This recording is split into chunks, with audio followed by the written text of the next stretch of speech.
Right, welcome to this week's episode of Courageous Leaders Changing the World. Super excited for this week's guest, Rubia Lacerda. Close enough? Perfect. What's one time in your life where you've had to summon more courage than any other time? One time. Yeah, one time. What's the one that comes to mind?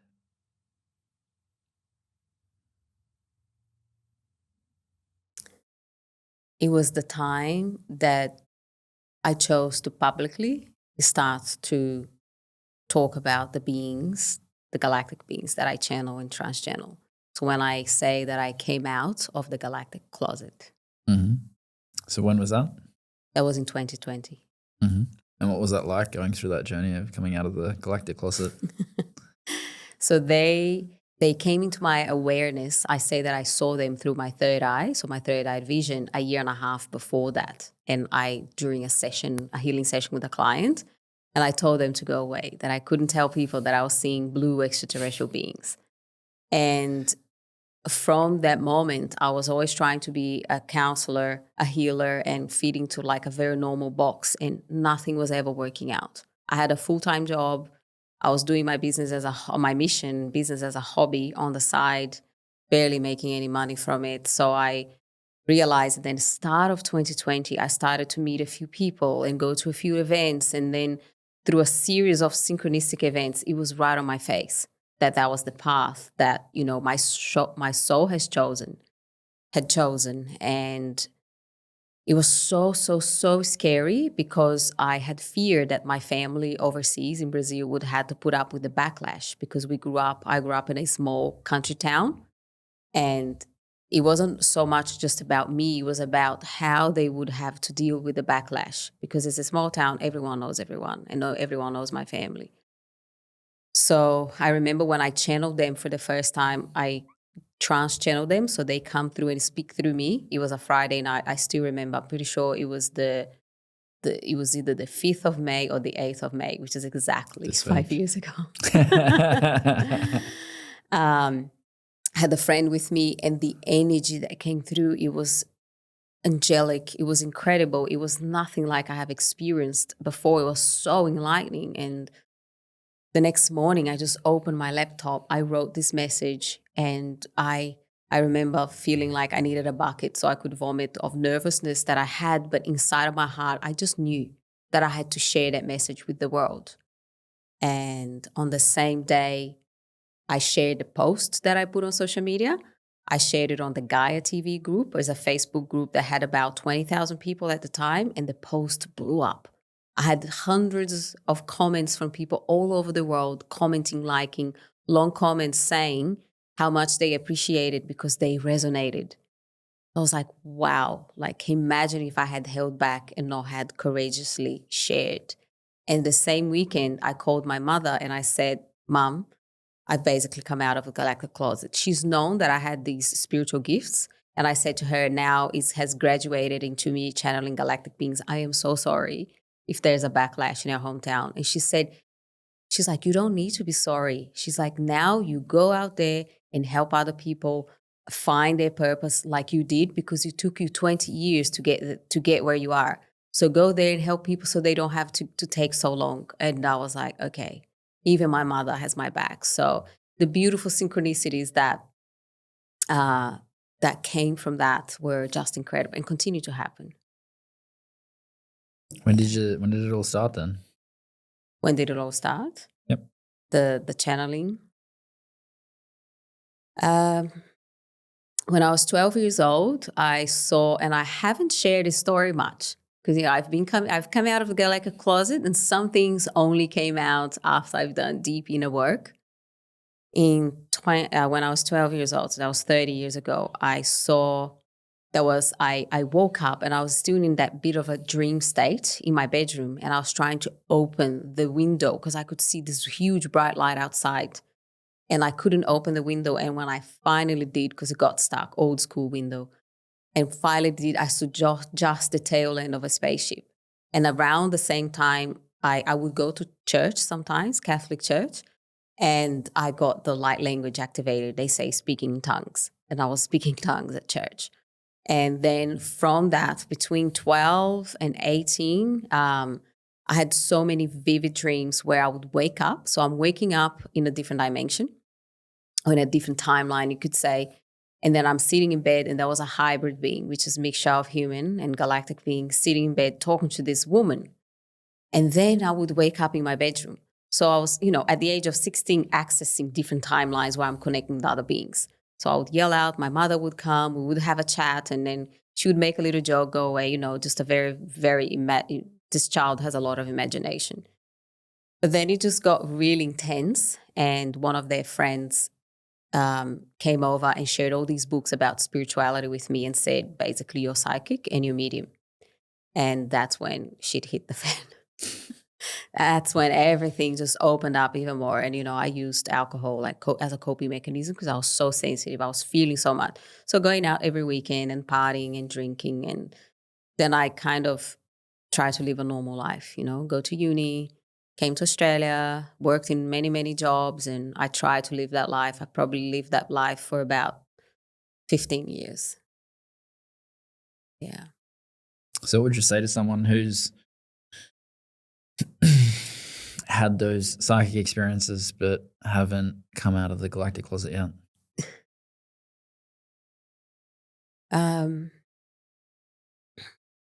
The ripple effects of fully owning your gifts goes beyond your wildest dreams. The life that you can, because it means that you are fully stepping into your soul mission. If you have gifts and you come out of the spiritual closet or the galactic closet or the shaman closet, whatever it is, and you're not fully owning them, your life, it's like your life, it's 2 steps forwards or 1 step backwards, or what, I see it's 2, 1. And it's like things never just work out properly. You don't see all the synchronicities like they do, but it's almost like there's always something missing. And then you miss out on walking your true purpose, but you also miss out on supporting humanity at the highest. So in completely transforming your life and the life of others. I know that I've had an impact on thousands of people's lives, but I will never truly know the deepest impact. Mm. And how important is it for people now to be able to step into that over, waiting 6 months or even 6 months ago? I don't think there has ever been a more important time on Earth. You can see it's like chaos. There's so much chaos happening on the planet. And I speak about ascension, and I say that ascension is really done on an individual and collective level. So the choices that we make individually really does change the course of humanity, where we walk towards. So for anyone watching, it's like the decision that you make is changing how humanity evolves and ascend. So it's 100% crucial. And how do we go through that ascension process then? How do we go through that ascension process? Yeah, if someone came to you and said, "Hey, I want to go through it," start to step into ascension more, what would you do with them or say to them? I always start with the basics. How are you living your life? How are you, like, super basic? Because a lot of spiritual people miss out on some of the basics, and people in general, really. So how are you looking after your health, your body, your movement, your water, your food, the quality of everything in your life, the quality of your relationships? And then it's like I say that ascension is like descend to ascend. So getting deep into the core of the unconscious mind and the ancestral patterns, the things that happen in childhood and the nervous system. So I always go to those places to then continue to ascend. Mm-hmm. Yeah, it's interesting when I think back to, I've done many wide variety of courses throughout the years. It's like, you've got the like NLP spectrum over here, and then you've got like connecting with ascended masters over here, sacred geometry stuff on this end of the spectrum. And I was just thinking back to it. One of the ones that I went through was like, there was this course that I did on ascended masters in must have been like 2018. And it was interesting because one of the things that she said was like, you've got to create a cleanliness of your vessel. And at that time I was, having 2, 3, 4, 5 cups of coffee a day. And then, I just come out of like the year before a period of depression where I'd like, smash wine to basically bring my nervous system back down after jacking it up on coffee all day. It's like you're stimulated in the morning and you bring it down with alcohol. And she said that, and I was like, she's like, that's the way that humanity numbs themselves from their psychic abilities. It's like they jack up their system in the morning and then they crash it down with alcohol at night. So that was the time that I quit coffee. Wow. Haven't had a coffee since. And I remember that. I was only just thinking about that then of like, how important it is for us to be able to create that cleanliness of our system, to be able to access what's there for us, to be able to unlock our psychic abilities. So I think that foundational piece is so critical for us as well. 100%. So what, who or what are Arcturians? They are what we call a council of light. So Yep. They are galactic beings, and in other terms that I don't like the term, but extraterrestrial beings. I don't Yep. like extraterrestrial because it means like they're separate from us. So I call them beings of light or light beings and from other dimensions, and they have lived on Earth before. So Atlantis and Arcturians, Syrians, Pleiadians have all lived on Earth before, and they taught the shamans how to be shamans. And I believe that we all have galactic DNA. That's why there's so many similarities. That's why we have this connection. So many people say I'm a starseed and connecting with them. And they are in some way, they don't have the dense matter that we have, like this third dimensional body that is quite dense. The matter is not as dense, which means that they don't carry as much baggage, like ancestral baggage as we carry. Meaning that they can see beyond the veil. They can see beyond a lot of the matrix illusions and the programming that we can carry. And so for me, for example, we had a soul contract before I took human form that we're going to support humanity's ascension and the ascension of all that is as through this soul contract. And the purpose for supporting humanity is because in order for the evolution and ascension of all that is, it's important that all the dimensions and existence are evolving and ascending. And the earth, obviously, there's a lot of chaos here. So that's why they are here to support us, because they know that we need support. Mm-hmm. Okay, makes sense. How many dimensions are there? How many dimensions are there? Well, it depends who you ask. in your view, because I've heard many different iterations of it. I'd love to know what your view is on how many dimensions there are. Yeah.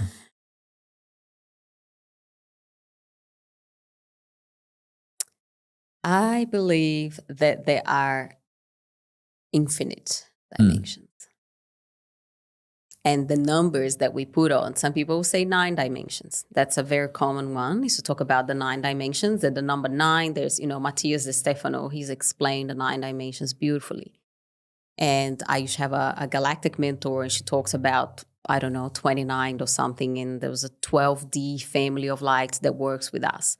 So there are so many. And I feel like those numbers are something that we as humans attach to, because as long as our minds understands and our minds can put a number on it, then we settle and we're okay with it.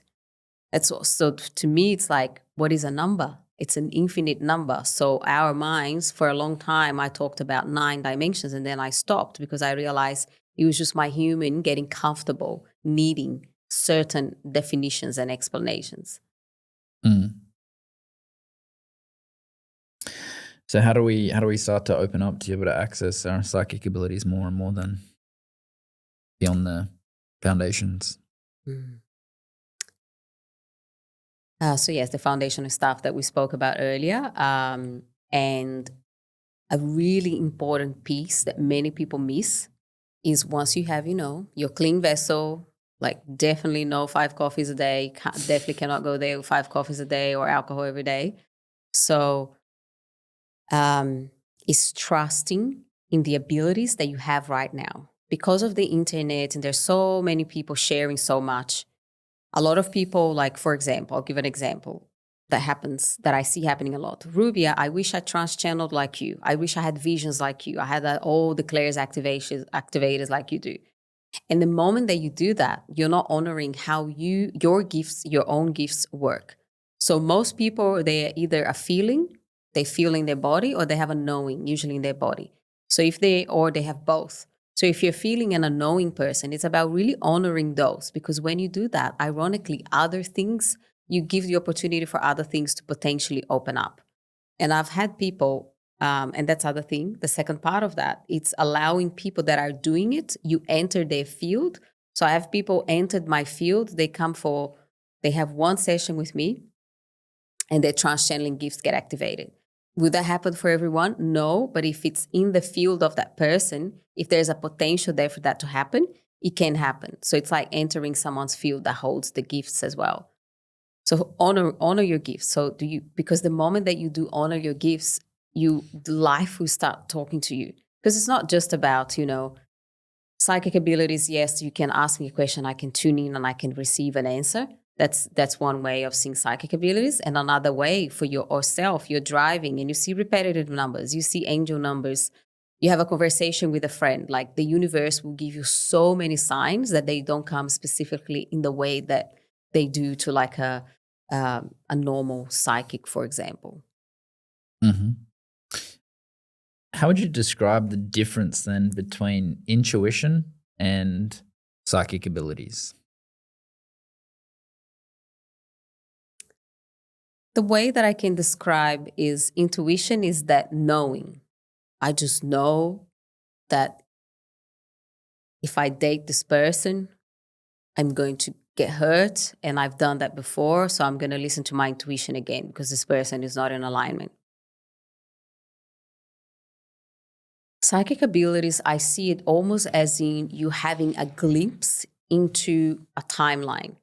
I used to do psychic readings and I don't do them anymore because people would come for a reading and I'm seeing 5 timelines. And then they would ask me, am I going to get married and have kids? Well, it depends how you choose to behave right now and moving forward. Then there's a timeline where you do, there's a timeline where you don't, there's a timeline that you get married, there's a timeline that you just have kids. So it's like, it's the ability to have glimpses into the future timeline of your own and of other people. Mm-hmm. Why did you stop then? Because I noticed that most people that would come for a psychic reading, they just wanted a magic pill and they wanted a quick fix. Mm-hmm. And because of the work that I do of going deep and shifting and creating a reality through who you are being in the world, it was extremely frustrating to see that. And I honestly, like, I just didn't want to work with those people because it drained my energy. Yep. Yeah, it's definitely the thing that starts to play out. So many people, their intention to go to a psychic is to get answers that they kind of already have within them, but they need to be able to outsource it so that then it's not their point. And that subtle outsourcing of their power is kind of what perpetuates that entire system. It's why they go from one to the next psychic. Yes. And, when people like you are allowing people to be able to come back to themselves, it makes it so much more powerful, but also integrous as well. What's been the wildest thing that you've received?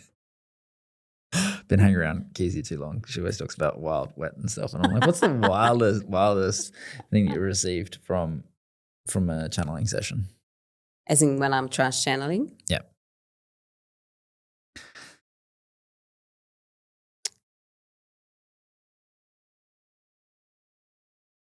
I had a client in America, very, very powerful, and she's blown up. Like, a lot of people know this person. And the conversations that they would have, she never had a session with me. She always had a session with the Arcturians. And they would just talk about stargates and basically talking about I have to remember the conversation. These Stargate technologies that are held by other beings, but are also held here on Earth. And you can place these Stargates technologies in places and you can open up portals. So, if you're going to go do an event and you go do a retreat, so you're basically co-creating with these races and these Stargates technologies. And it was just mind-blowing. I was literally, because when I trans-channel, I take the back seat and I'm just listening to the conversation. And I remember thinking, wow, this is incredible, because I learned so much as well. So they were giving her information on how to activate these stargates and how to use them with integrity. And there was a lot of information as well with, you can't share this with publicly. You can only share certain information about Stargate and a lot of quantum technologies for your paid programs. And then I understood also the importance of, like, when someone commits to come and work with you, they commit energetically, but they're committing financially as well, which means that there's a next level. So if it's someone that is in victim mentality, scarcity mentality, there's so much playing out for them. You can't give that information, Stargate information, to someone that, it's like on a more of a lower level of consciousness. Because it's like everything that you see on humanity. Like, it's not about AI, for example. It's about how does the consciousness that is using AI chooses to use it. So it was it blew my mind open. Mm. Yeah. What do you think about the concept of our chakras being stargates? Yeah, it totally makes sense. So have you heard about that before? I hadn't, but as soon as you said it, I saw it. Like, I saw the 7 main chakras just all lit up with all the stargates placed on it. Mm. Yeah. Yeah. It's like any energetic portals that we can be able to, access energy from different dimensions, and our physical body creates a certain level of limitation with that, and our ability to be able to, clean up the energy just even in one center. If we're talking just our solar plexus, it's like, well, there's all this energy that's moving there, and how we cultivate our relationship with that allows us to be able to access all of these things. When I I remember I was in this TP once with Marco, and we love Marco in TPs, and I was tuning into like these concepts of, like, how do we access all of this energy from different dimensions, and even like when we're yawning, like we yawn, we open up all of these things, we breathe into ourselves, but all what we're doing is we're just like opening up part of our body to be able to receive more energy. It on a scientific level, it recalibrates our breath, it does all of these things, our nervous system resets, all of those things. But normally, as soon as you yawn, what happens? Like, you just feel more grounded, feel more comfortable. It's like, it's almost like this energy starts to flow through us. And, I was tuning into, how that could be, our coffee. It's just like, we'll just yawn consciously and everything starts to open up for us. We start to cultivate deeper levels of energy. We start to cultivate deeper levels of receivership and connection with what is actually playing out in our nervous system. Because often, for us to be able to connect in, either intuitively, psychically, channel any of those things, it's really about how connected we are to our nervous system. So what would you say to people to be able to open up access to more of all of that? Yeah, I love that piece you said about our nervous system, because a lot of people are waiting to feel safe or to feel comfortable to make a decision. And I've seen a lot of times people confusing their trauma and their need to be safe disguised as intuition.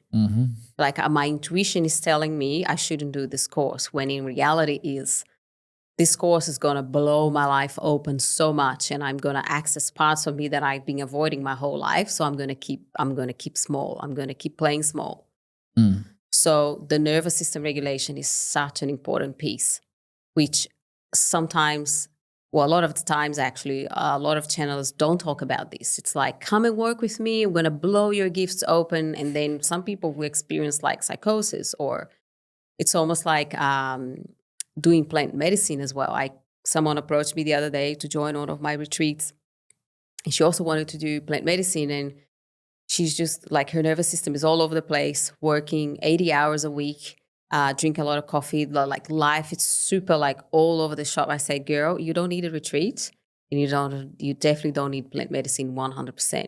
Just need to clean and tidy the house first, like the foundation. So yeah, like get your nervous system sorted, and then so much is going to open up. Because I feel like sometimes when people want to open up and connect more, there's a lot of like spiritual bypassing. I'm going to go for the path that I think will be easier. Plant medicine, go get blown up by somebody, instead of taking sometimes a road that it's not as comfortable and it may take a little bit longer, but it pays off to take that road. Mm. And I think that's important to be able to look at. There's a couple of core pieces within that. Most people have zero awareness of recognizing what is their trauma versus what is their intuition. Talking about it in terms of the context of, what is their animalistic feeling response? That's our trauma, because it's still feeling. Either way, it's feeling a lot of the time, but one of it's animalistic and one of it's, the other version of that is angelic. It's like, what are we being pulled towards?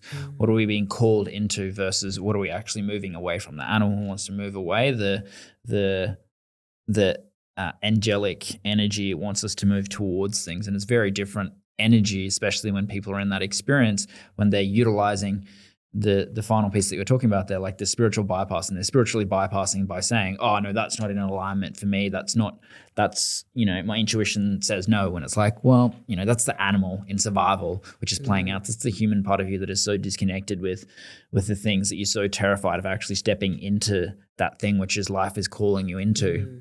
So I'd love to know for you, what is life calling you into right now?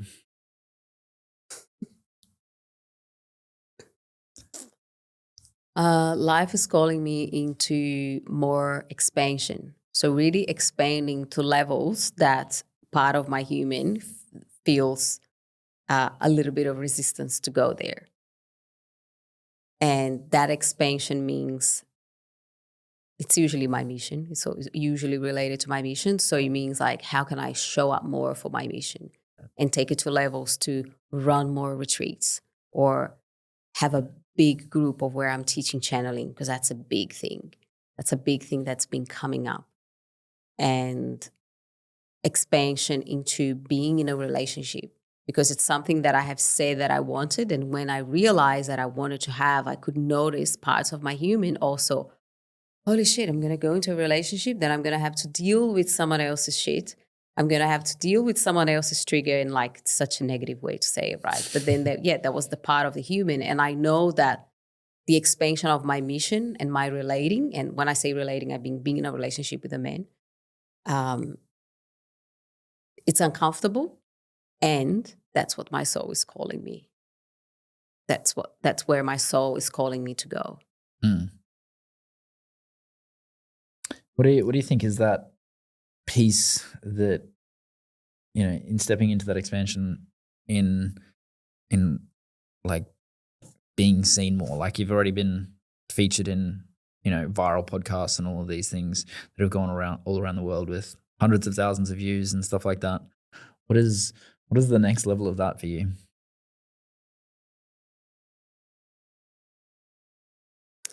I feel like the next level of that is where, yes, the podcasts have gone viral and these people are watching me behind the screens, which is safe. I show up for the podcast for an hour and I talk and get, put on a pedestal a bit. So it's amazing, right? But this expansion that I'm calling in is where people are coming into my field. They are coming into my retreat and into my programs, and they'll be in an intimate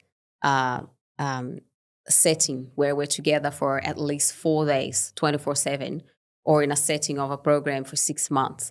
So where the more people I have, the more I am exposed to the world, the more hate I may get, right? Or the more people that are in my program. If I have 10 people in my program, it's a very low chance that someone will complain about anything. But if I have 50, that's a different story. So I feel like that's the level of expansion. What is the price that I'm willing to pay for going into that next level? What is it that am I equipped and willing to go there to people say, I don't like you. I don't agree with your way of teaching. Maybe you're making this up. Whatever it is that people want to say. I've heard a few things more like online. You're schizophrenic, like you're making this up. Whatever it is, and I feel like it's the more I make peace with that or not being liked, the more I expand. Mm-hmm. What do you say to someone who says that you're just schizophrenic? I think I've seen people commenting in these podcasts that have been gone viral, but they're very good. I've been blessed because very minimal hate on those podcasts. And at the time that I read, I remember being a little bit triggered, like, and then I thought, Ruby, get over it. And I may have met someone. So some of the people get triggered about what I do. Usually religious people, either Catholic, very Catholic, or very Christian. Like they think you're channeling demons and entities. You shouldn't be doing that. And I remember meeting a Christian person, and we became friends. I don't know how we became friends. It was a time that I was going through a hard time, so I stopped channeling for a few months when I was going through a spiritual awakening, and I was willing to listen to what do these people have to say. And he may have said something like, what if you just have a mental health problem? And I remember thinking, I'm pretty sure that I don't. And I was like, I am okay with that. Like right now I'm going through a hard time. I don't have a mental health problem. So I don't really get triggered. But I feel like that was the only time that someone told me face to face. And then the same person said, do you think this will ever affect you from meeting a man? Like, because in his mind, he's like, I would never date a woman that does this. He was a man, obviously. And I thought about that for a while, but obviously I was in a box, of limitations. And yeah. Do you think everyone can trans channel or connect with these beings? No, not in the current timeline of Earth. What do you mean by that? I feel like people have too many limitations and blocks and just agendas.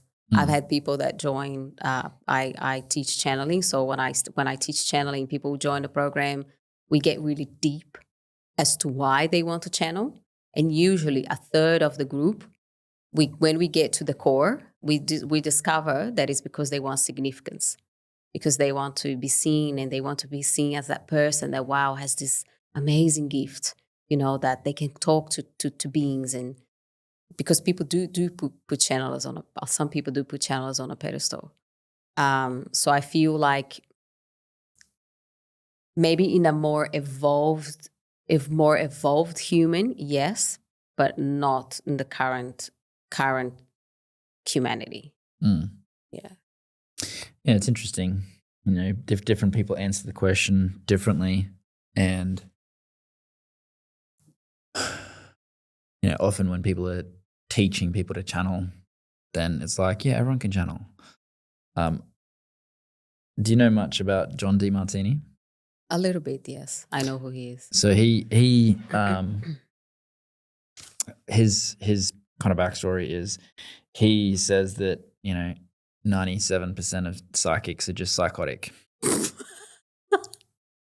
Great. He's like it's hilarious of how it plays out, because he's like, one of the top people in the world in terms of like human behavior and mindset and all of those things. And he's like, yep, I've been to all of the psychic fairs, been to all of the things, and 97% of them are, psychotic. Wow. And his wife, do you know who his wife was? No. Athena Starwoman. So she used to be like the world's most well-renowned psychic. Wow. So he was married to a psychic, and he would go to all of the things with her, and he'd be like, psychotic. Holy fuck, this one's actually real. That was what he was like when he'd go to these things. He's like this group of people that are just like so 100% accurate, so right there, that they're the ones that transform people. And the majority of the people that are in that space are just like, do have mental health issues. So it's interesting to kind of see how that plays out, and noticing those different perspectives of people, because you talk to people who channel and they have different perspectives. It's like if they've got a channeling school, then it's like everyone can be a channel, everyone can be this thing. So it's good to be able to see varied perspectives and deeper levels of how that kind of plays out as well. And the other thing with that was I love how you find out what people want to get from it. Mm-hmm. Because Yeah. until you do that, you don't recognize all of the things that are playing out, that you're doing it from a wounded place or a place of needing to get significance, needing to be seen, needing to be recognized, needing to be, acknowledged for all of the uniqueness that you have, all the specialness that you have. Because, the thing that plays out for most people is they live that their entire life, but they never actually recognize that thing. They build all of their identities, all of who they need to be seen as in the world. They build an entire business through that lens of like, all right, well, this is what I need to get from it, because then finally I'll feel like I'm enough. Then I'll finally recognize that I'm actually special. Comparative to, people who naturally have that they're the people who actually look internally to be able to own all of their gifts, rather than always looking externally to be able to, use other people's gifts so that they can, learn those, but then feel enough. So it's interesting to be able to see that different perspective and paradigm on it. And I think that is, unique with a lot of people in that kind of space, because so many people that, I speak to about it, it's like, okay, cool. Yeah, sure. We're going to get you to channel. It's like, well, yeah, maybe. It's a great way to market as well. I don't know if everyone would be that. Yeah. I had a lady that was trans channeling that joined one of my programs, and maybe 3 weeks into the program, she had these huge realizations, and she hasn't trans channeled since then. Yeah. So like, I teach so much more than trans channeling. I teach so much more than channeling. When people come and join my channeling program, like people were mind blown, because it was like an ascension experience. It just changed their lives, everyone's lives. Because I'm not just going to help people, get the desires of their ego. I'm going to help them truly tune in, exactly what you said, tuning to their heart and their soul, and say, what is it that I really want to do? Yes. Yeah. And I think that's, one of the things, the more that we can return people back to themselves rather than look at the thing outside of themselves, the more that we create that, that sovereignty and autonomy for them to be able to create their own life rather than live someone else's life and someone else's way of, getting significance in this instance. So, yeah, it's interesting to see how it plays out. And, as I reflect on, there's definitely pieces of that in, some of the investments that I've made in courses. It's like, like a course that's called, what was that other one? Well, like the most obvious one was like the connecting with ascended masters. It's like, well, what's the thing that you want to do? You want to connect with ascended masters, and that's going to show up differently for other people, and other people are going to come into that. And the more that you can get the underlying thing that you want from it, the more that it actually opens up for people, because they recognize, oh, okay, all that shit was actually inside me already. It wasn't this thing outside of myself that I'd put outside here, that when I do that, then I can actually feel enough, then I can actually feel lovable, then I can get the relationship, instead just returning back to ourselves. And, that's a core part of like what we do when we work with people on holographics as well. It's like, how do we return people to ourselves? How do we actually come back into communion with ourselves so that we can actually open up to receiving the things that we say that we want? And, when we start to journey those things on an even deeper level, it just opens up so much more for us beyond the marketable thing that we got from it. And I think, you're a testament to that as well, in terms of, you can feel that people get so many more things from your work beyond just the trance channeling, the things that they perceive that they come in for. They come in with that deeper sense of connection to themselves. And more than that deeper sense of, belonging. It's like, oh, I'm meant to be here. I'm not entirely weird. Or there are just other weirdos like me. 100%. How important is that for your work? Because, the majority of people that have had experiences like this feel like they're the only one.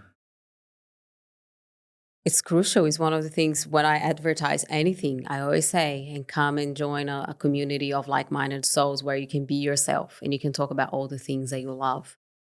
There's so many people that have joined my programs that will literally say, I don't talk about this stuff outside of here.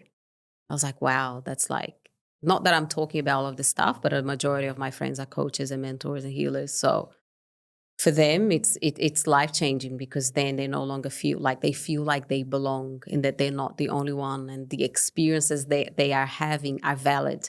The fear, the should I do this or not? What will people think? And when they come together, like, the transformations are incredible. And then it changes, because community, I truly believe nowadays that community is such a crucial part of our ascension process. Because what would be the point of doing this alone? So if you're going to have community, we may as well have community of people that are aligned, that we resonate with, that we can speak about our weird stuff, like being galactic and starseed and trans-channeling, as well as all the other stuff as well. Yeah, I love that. How would you identify yourself? Do you identify yourself as like a starseed, a light worker? What's the... Because, when we talk with people that are kind of in these spaces, they've got some light worker, starseed thing that they kind of align with most. What's that for you, and why?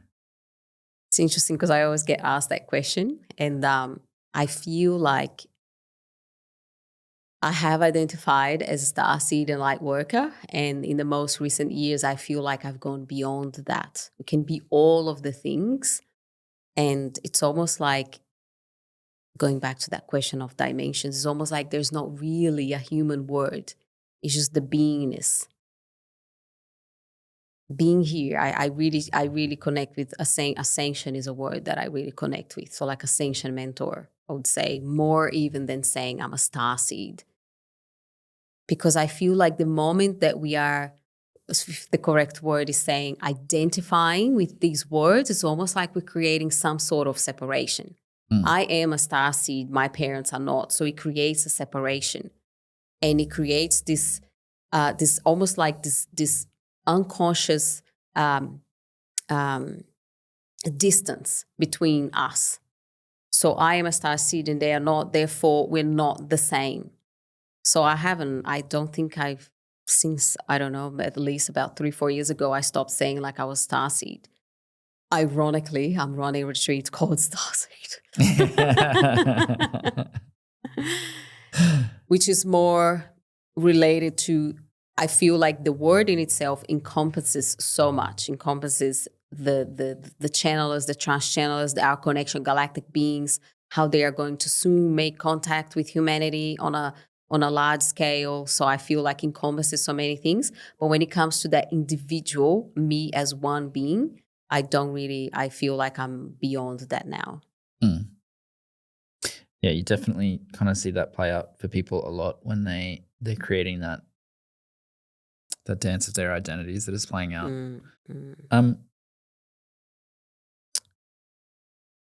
How do you how do you